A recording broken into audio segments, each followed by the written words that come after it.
conversation is about Kenya Airways, aka KQ, and what it will take to rescue it. And who best to have this conversation than former KQ manager, cargo and revenue capacity, Dan Okwiri. Dan, good morning and welcome to Radio Generation. Good morning to you. Morning to you too. Yeah. Yeah, I was just telling City here several things to do with our education system. I don't know if you got a chance to listen to it, but I was just telling him the mess we're witnessing currently might take time to clean up. I don't know what you think about that. Well, that's not my field, but I ask myself, why doing new things? We inherited the British system, right? Which taught arts, things like music, technical subjects, and it was working for us. Why would you destroy something that works for something new? Sure. If countries like Britain are using it and are successful, yeah, and Uganda is using it, like nowadays when our students are going to Europe for studies, they have issues because of the systems we use is different from what the rest are using. Right. So you find like Uganda, people who do things like nursing in Uganda, Nigeria has doctors in the UK. Right. Kenya can hardly get their doctors to work in the UK. Why? Because we're using different systems. So we need to look at ourselves and say, what is the international system of education? Right. How do we fit in and correlate with? Because we're not isolated. So every now and again we have a new system coming up, more expenditure. I'm a chairman of a school called Abuao. Abuao. Yes. All right. It's a rural school in Migori. And here we are. We have some technical subjects, right? You're right. There's no money for those technical machines in Abuao because we don't have the money. But the ministry has come up with so many requirements in terms of carpentry, the technical and all that. But there's no money for these things. No teachers who can teach these things. Right. So how are we going to implement something? Because changing a system is not something, it's like buying an aircraft. You don't plan to buy an aircraft today. Huh? Yeah. And you buy an aircraft, you have to look at it at least 2-3 years in advance. Right. Because it comes with so many things. So education and aviation is the same thing. Yeah. Yeah, it's not something you do on the go. Okay. Yeah. Speaking of aviation, you were a manager at KQ. I remember growing up in the early 90s and I would see these documentaries on different TV stations talking about the way KQ is a pride of Africa. But nowadays that is just the motto that KQ uses. But I feel like it's no longer the pride of Africa. What happened to KQ? I think before we start talking about what's happened to KQ, let's start with its history. Right. Because I don't jump the gun. I start from... All right. So now, I want to take you back to the old KQ. I joined KQ in the mid-80s. And KQ worked in a very different way from it works now. We had an apprentice system. You come, you're an engineer, put that in the bin. You're assigned to people who know, who have had industry experience, you know? And I'd actually be serving tea. I would be sitting with meetings, people who have worked for 20 years, listening to what's going on, right, taking notes. Huh? The way the military works, because aviation started from the military. So everything that happens in the military is what aviation does, including ranks of captains, operational stuff. It's actually a military. Everything in aviation started from the military. Okay. It's a very military-centric system. So you did that for some time. And things were way worse than what it is now. Is that so? 100%. I always tell people that KQ can be fixed. The problem with Kenya today is that people running aviation are not aviators. How many people on the board of KQ are aviators? If you look at KCA, KAA, the same problem persists. You cannot get a baker to make decisions worth billions of dollars. Now, how much does a Dreamliner cost? I wouldn't know. Between 160 million to $250 million. Okay. This is, yes. Dollars. I'm not talking... shillings. I'm not talking shillings. If you translate that to shillings, it's probably about several billions. 26 billion shillings. Okay. That's an aircraft. Yeah, I'm not talking about parts or anything else. So we need to get aviators running the industry because it has a lot of policy issues. Yeah, because it's all interrelated. KAA, KCA, KQ. KQ is the anchor carrier for JKIA. It gives. It used to give. I don't know if it's giving any money anymore because KQ doesn't have any money, but it used to generate at least 60 to 70% of the revenue of KAA.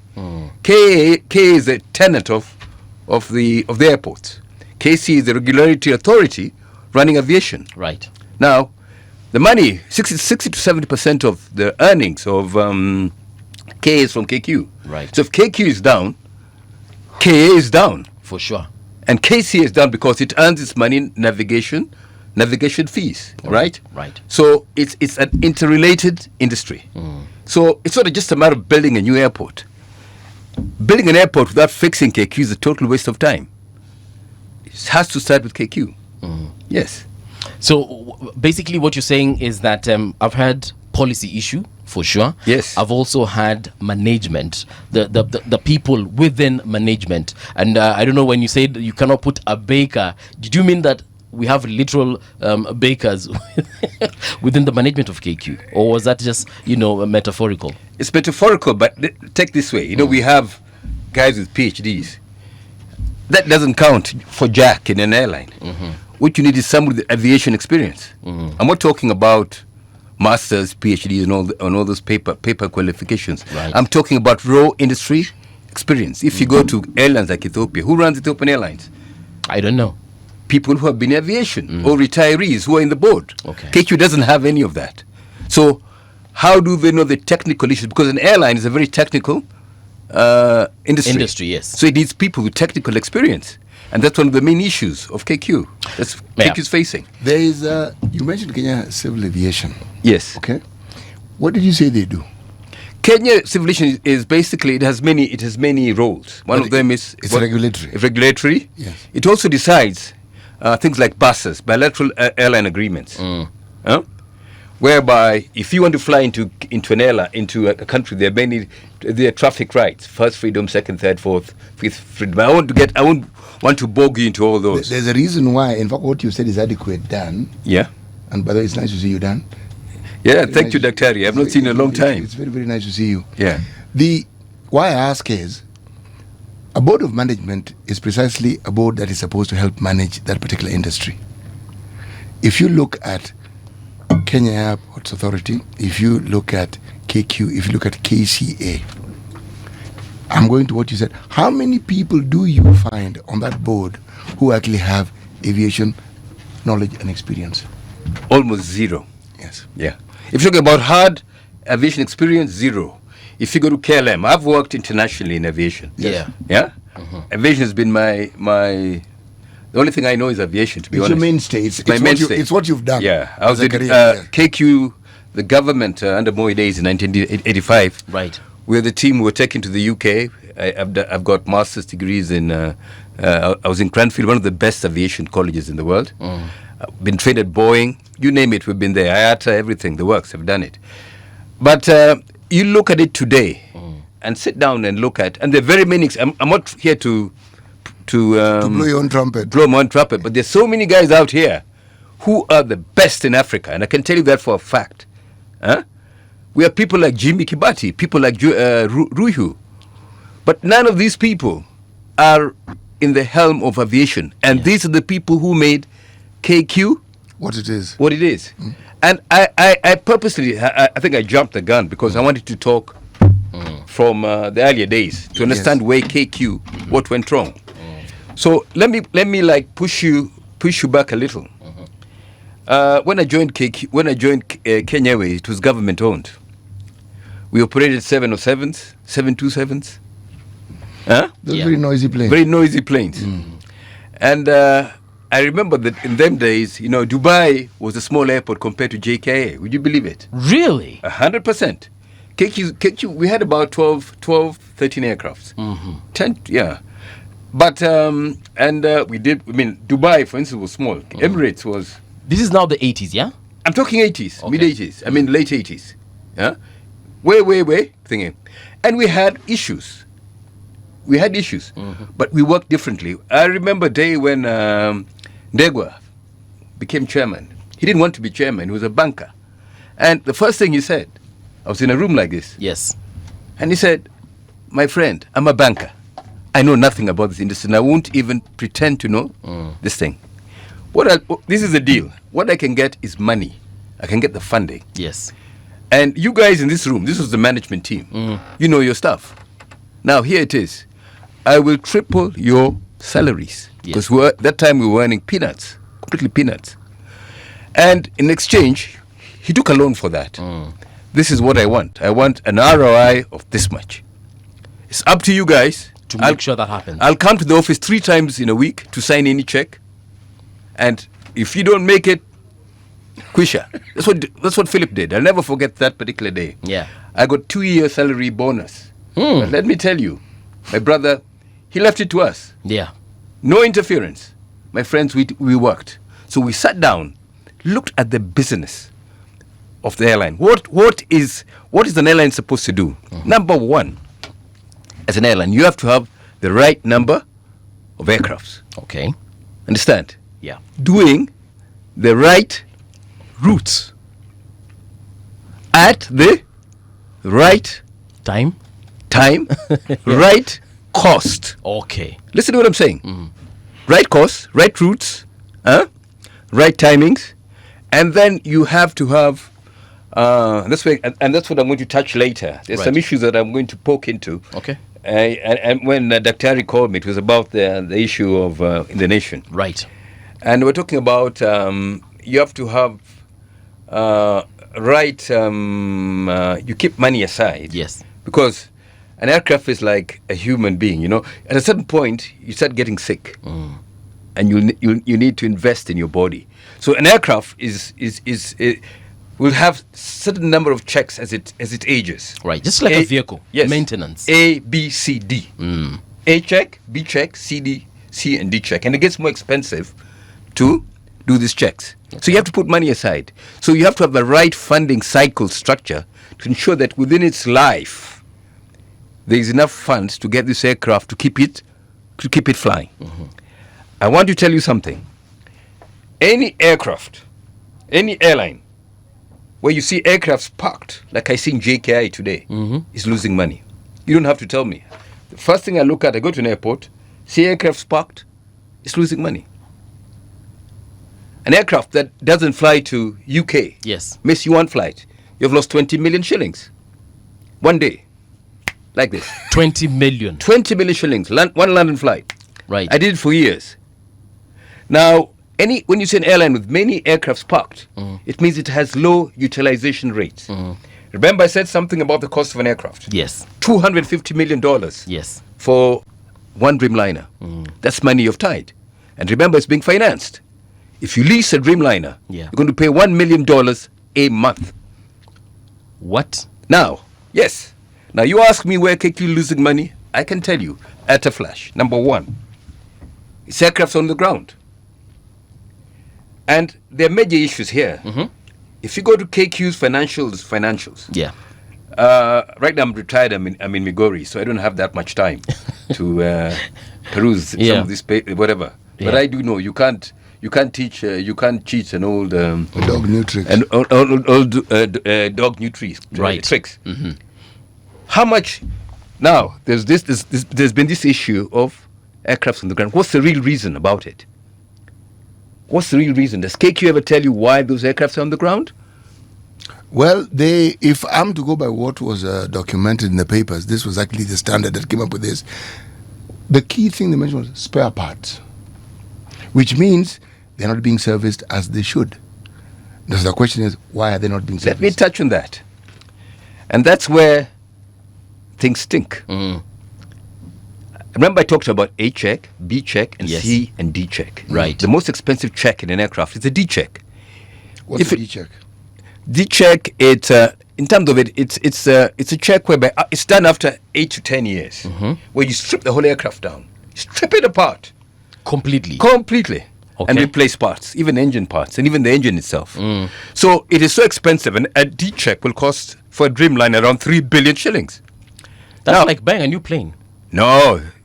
Bang, a new trend is I've talked about 250, 250, 3-4 billion shillings, depending on what has been replaced. What's been replaced. Okay. Now let's get into the let's knife this steak properly. Now, if you look at it, to get to a D check, the aircraft has flown between 8 and 10 years, and has done over at least 24,000 hours of flying. So whichever comes first, is when the check is due. Okay. Now, it means that you have to prepare for a D check. Now, what does airline accounting demand? That you put money in a maintenance escrow account. Maintenance escrow account.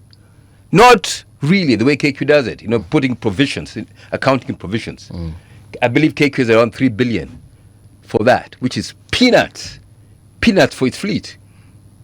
Yeah, because, if that is the amount it costs to do one plane, and it has several of them. Yes. Yeah. But it's after a long period of time. It's Yes. not as though it's done every other day. Yeah, but remember, look at when the KQ aircrafts came, more or less roughly at the same time. So here we have all these checks, D checks, that have to be done on the Dreamliners. Are you getting what I'm saying here? Yes. Yeah. Now I want to explain to you why KQ is grounded. Now, putting money in an accounting reserve, you put a provision for the 3 billion, doesn't mean the money is there in cash. It probably isn't there in cash. It could be there in the books, but it's not there in cash. I'll challenge to see if KQ has that money in cash. Now, an airline that does things per industry standard, which KQ isn't doing, would put it on a maintenance escrow account, which is with a third party, right? And release it, which means that money is going to be released to you under certain conditions. Understand? Now, looking at KQ's fleet, KQ needs about 20 billion shillings to do its D checks for its Dreamliners. Does it have the cash? From how you're saying this, it means it doesn't. So that is where the stink lies, my brother. That's where the stink lies. And that's why we have those planes grounded. That's why the planes are grounded. Now, if KQ should have been prudent, each CEO has been there. Yes. Were they putting that money aside for the D checks? Because that's what Ethiopian Airline does. It follows industry standards. And that's the thing we did. When we operated KQ back in time, we put money aside for the checks. Our aircraft are not grounded.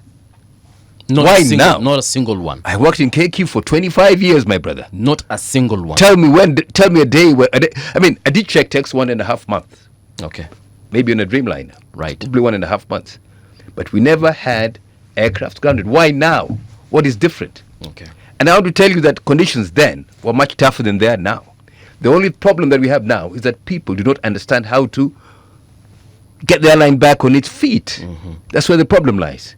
There are certain buttons you touch in an airline that gets it back on its feet. It is possible. That's what I can tell you for free. So what can they do now to ensure that they get back on their feet? Now, and how long would it take? This is my take. Number one, there's that 20 billion shillings needed to repair those aircraft. The truth, the money isn't there. When KQ was declaring the 5 billion profit, I wonder, did they take into account maintenance reserves? You declare this, but have you been allocating this money? Because this is something to get to 20 billion in 10 years. Remember I told you a DCHA is done after 8 to 10 years. Yes. Were they putting money aside for that? No. So to get KQ back, the first thing you need to do is to get, you know what I said, right number of aircrafts for your traffic. Yes. Then the routes. Remember what I'm saying? Yes. I'm going to go back there all the time. Now, did they do it? No. So number one, you have to get KQ back on its feet. You have to get those aircrafts working. Off the ground, yes. And here's some ridiculous things that are taking place. Number one, instead of repairing existing aircraft, they're going on to hire new ones, right? And the planes they're hiring are old planes. Yes. They're hiring Boeing. Old. It's what was in the papers. I think the MAX. Yes. Yeah. That MAX had a problem. It had a problem in Ethiopia. The aircraft went down. It had a problem in Southeast Asia. Yeah. Yes, it didn't have a problem in one place. And there was a time they even withdrew some of that specific plane because there was a problem. It seemed to have that. They were not getting, no, not understanding. As the CEO lost his job because apparently the problem had been noted and had been stated, but nobody did anything about it. It was overlooked. Well, it was ignored. Then you said the right planes, right routes. Right costs. Remember, everything I've said here, to fix KQ, you need to address the issues. Right aircraft. Right number of aircrafts. Right cost. Right, you get my point. Now, let me just walk through this. If you go through what I'm talking about systematically, that's where lies the center of KQ's. When I talked about the funding of this, of the maintenance, those are essentially where KQ has issues. And of course, governance issues. Governance is a problem in KQ, which we never had. Dan, governance. You worked in cargo. Yes. It is you who actually made me understand the importance of cargo in an airline business. Did we ever buy a cargo plane? That was the biggest. That's one of the things that KQ never did right. If you look at Ethiopian financials, 35% of its revenue comes from what? Cargo? 100%. Let's move here next. Which is one of the biggest cargo markets in the world? Which one? Flowers. Which country has the biggest market of cargo in the world? Is it Kenya? 100%. We're one of the biggest markets. Every week, we have 50 freighters, 747. These are 400. These are cargo planes. Cargo planes. Specifically built for cargo. Cargo dedicated planes, my brother. What does KQ do? It relies on belly hold cargo. Now, belly hold cargo will give you, if it's a Dreamliner, we're talking about 15, 20 tons, if it's bulky cargo. So KQ has never had dedicated cargo planes. And that is the strategy that ET. Africans don't fly to places for we are not tourists. Yes. When you guys fly to China, they're business people. Right. So you find the Nigerians fly to Guangzhou. So when they're coming back with their cargo, mobile phones, clothes. Yeah. They want it moved. But KQ cannot move the stuff. Understand? Cannot move the stuff. So because it doesn't have the cargo capacity which ET has. So KQ has always treated cargo as a sideshow. Yeah. Or as a side chick. Here's the main wife, Huyu, and a party Maba. Yeah, Mabaki. So that's the problem. To get KQ back in its feet, one of the things they need to look at is cargo. Nairobi does like 5,000-6,000 tons a week of cargo. Perishables, flowers, horticulture. So Addis doesn't. So Addis are here taking our market. Our market. Now, if KQ combine the right wide body, KQ has a narrow body 2-3 retired aircraft. Right. They've converted into cargo. But a retired aircraft will never be as good as an aircraft built for cargo. And they're small capacity. Little birds. They can do about 15 tons. Okay. 737s. Right. Yeah. I'm talking about real cargo, serious business. Flying wide body. Yes. Intercontinental, because this cargo it goes into supermarkets in the UK, like Tesco's. Yeah? We have little factories in the JKA. Stuff goes to JKA. We have little factories in there, VegPro and Group. Yes. And this is they make them into salads and all that. They're packed straight into.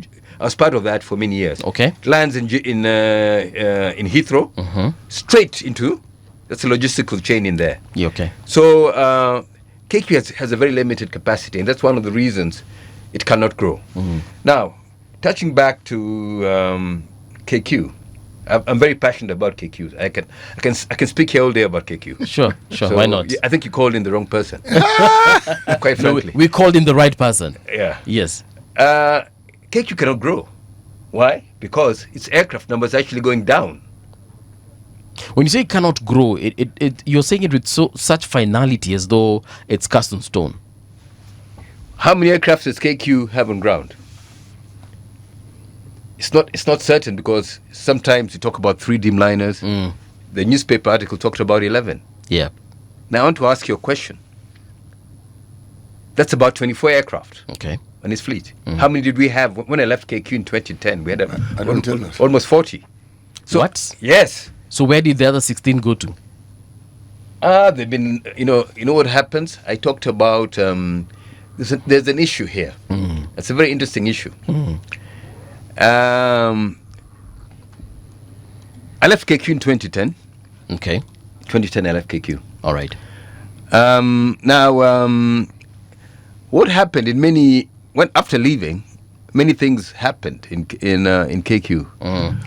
We had Project Mawingu, which to me was a good idea, but its implementation was all wrong. Why it's good? Ethiopian Airlines did it, but they implemented it properly. There was a lot of cloud around Project Mawingu. There was Airbus, and there was Boeing, who were trying to sell us aircraft. I was part of the business case of Project Mawingu. Okay. And every time you say this, there were too many interests around it. So we delayed. Yeah? Between people fronting for Boeing, others were fronting for Airbus. And Boeing said, forget about this. You guys seem to have too many interests. Yeah. You can make your conclusions what that means. What does Boeing do? Walk to our neighbors. Yes. Ethiopian Airlines. This is under Naikuni's time, when the real mess of KQ began. I'll say it loudly. People won't want to talk about this, but I speak things as they are. All right. I'm an honest man, and I say things as they are. That's when the problems of KQ, we had his strategy of growth was right, but his implementation was all wrong. And the management issues, the HR issues, managing people was not his fault. So many people were coming to KQ without any aviation experience. You had bankers who are running our operations departments. What do you expect? And many of those people are the ones running KQ today. Yeah. So what do you expect? They didn't go through the system. So the decision making in KQ up to today is faulty. I can challenge anyone to challenge anything I say here, because I know what I'm talking about. No one will in KQ. When you say Titus, Naikuni is where the issues began. Of course, you've mentioned HR issues. You've mentioned management issues. But you've said you said something was right, but the implementation was wrong. The plan was right, but the implementation was wrong. Yes. Is that what you meant? Yes. What was his plan initially? What was his plan? Actually, not initially, but what was the plan? KQ was growing fast at the particular point. So I said growth was there. But it was heavily, it was something that we were taking heavy debt. When Naikuni came in, we had billions in our account. KQ was cash rich. But we started horrendous a whole lot of horrendous expenditure. Such as? We built the Pride Center. The cost of it had issues. Yeah. Some said on the road reserve, you know what I'm talking about. KQ started having ridiculous salaries. Is this when we bought the Embraers? Now that's another issue. Embraers also coming in. Remember I told you about right type of aircraft. Yes. Now you're touching on every issue that I'm talking about, because Embraers were not fit to fly in our system. Why they came and they were pushed in. It's a different. That's another story. Another story. Remember everything I said. How do you fix KQ? You go through the issues I'm talking about. Checklist, do this, and decision and issue tree. Sort them out one by one, and you fix it. And many of them are not even financial related. Let me ask something on HR. When you said, because you said the hiring process, the individuals that were being hired were not necessarily aviators. Is it because HR didn't know? Because I'd assume when you're advertising a job or when you're hiring someone, you're looking for someone with specific attributes. So their education has got to be in line with whatever you're hiring them for. The experience they have should be in line with whatever you're hiring them for. Is it that HR didn't understand that these were the requirements, or did HR just say, you know what, screw this, this is what we're going for? That's exactly what you're saying. I remember I talked about an apprentice system. Join KQ. Used to be run right through the departments. Used to have a training school. KQ worked in a certain way, but things changed. So you had here a new team earning super salaries, all right, and another team earning lower salaries who were technically more qualified, because these guys came in with high salaries. So there was a rift within KQ. There was a disparity, and many people left. Around 2010, most of the old staff, well, not really old by then anyway, but they left. because of all these issues. Now here our aircrafts are coming in. We have people who don't have the expertise to handle the incoming aircraft because it requires certain knowledge. It wasn't there. Now, one of the things that I want to talk about now is aircraft deployment or even aircraft purchase. When you buy an aircraft, there's a rule of 4 that you look at, which KQ hasn't been doing. Ask any old staff, they'll tell you. The first thing before you put an aircraft, it's like a bus. And I want to put it in simple terms. The first thing you need to look at is the load factor. Load factor means if it's 100-seat, within a certain the percentage of the aircraft that you need to fill, so that it makes Profit. It makes profit Or breaks even. It breaks even. Yes. Yeah. So you find if a route doesn't have at least 85% load factor, you don't operate it. 85%. Yes, some routes, yes. Okay. Yeah, that's one. So what? Some 70. It will depend on the yields. Yields means the fares. Okay. In simple terms, that's what you look at. That's the first rule. Second rule: if cargo does not pay for the fuel, you don't operate that route. It. Yeah. Cargo should pay for The fuel. For instance, London Dreamliner takes 50,000 kilos of fuel. Airline is big money, but my brother. Yes. 50,000 Kilos Yes. of fuel. Yes. All right.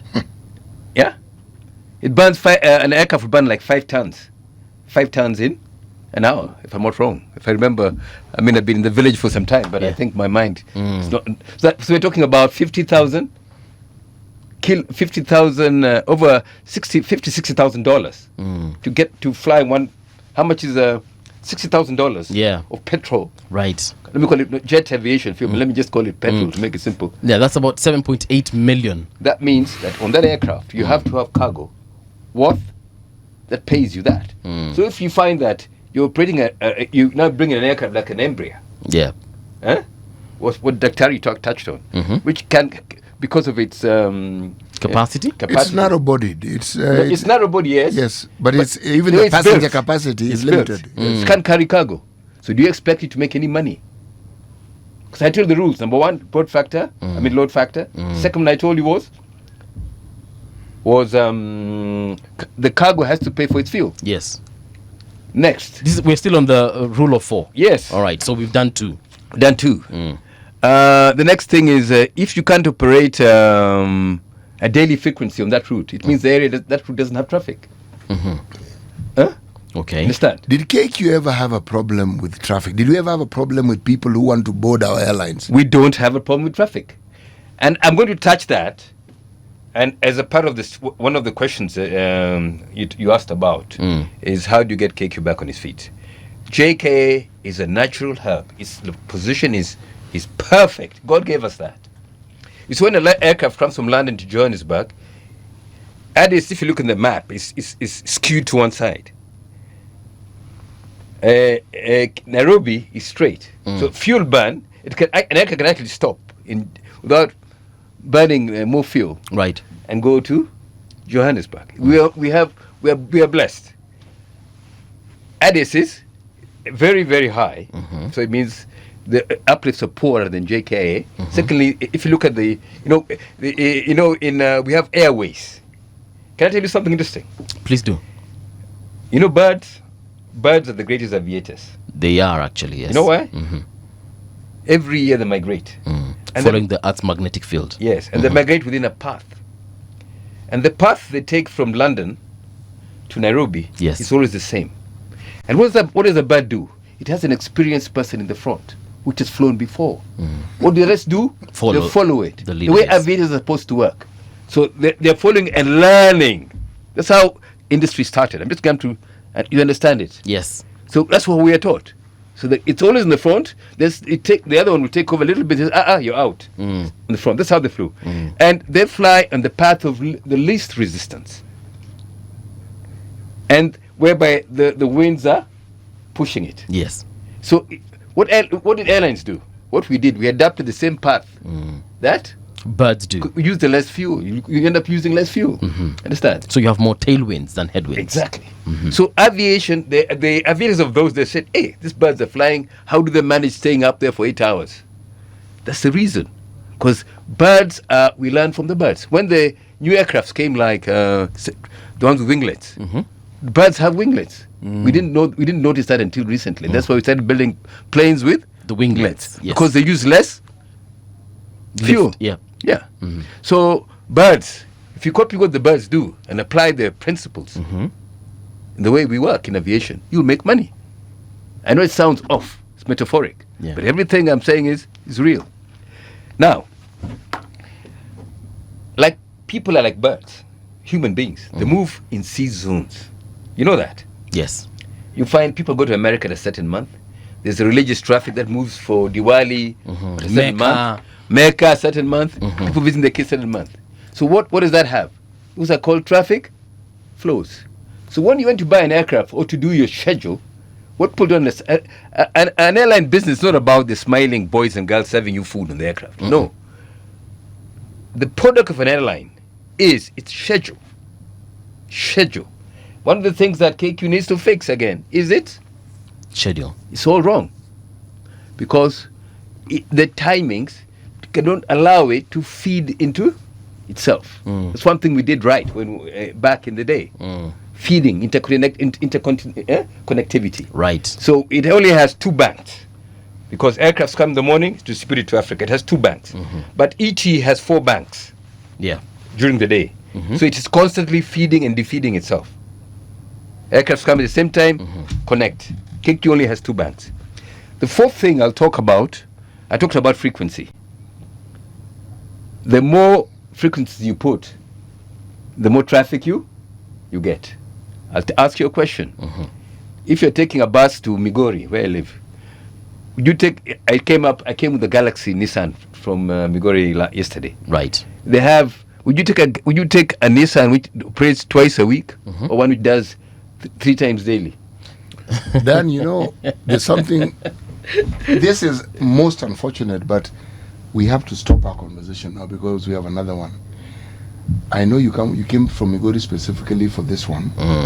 Maybe we give you too early a time. Can I ask you to come back again and give you a better time? Because 1 hour isn't enough for this conversation. And yet we have a guest we have to bring in now. Okay. Can I ask you to come next week? Can you and I talk about it? No, that'd be expensive for me, my brother. No. That's why I said, can you and I talk about it? Okay. You and I can talk about it.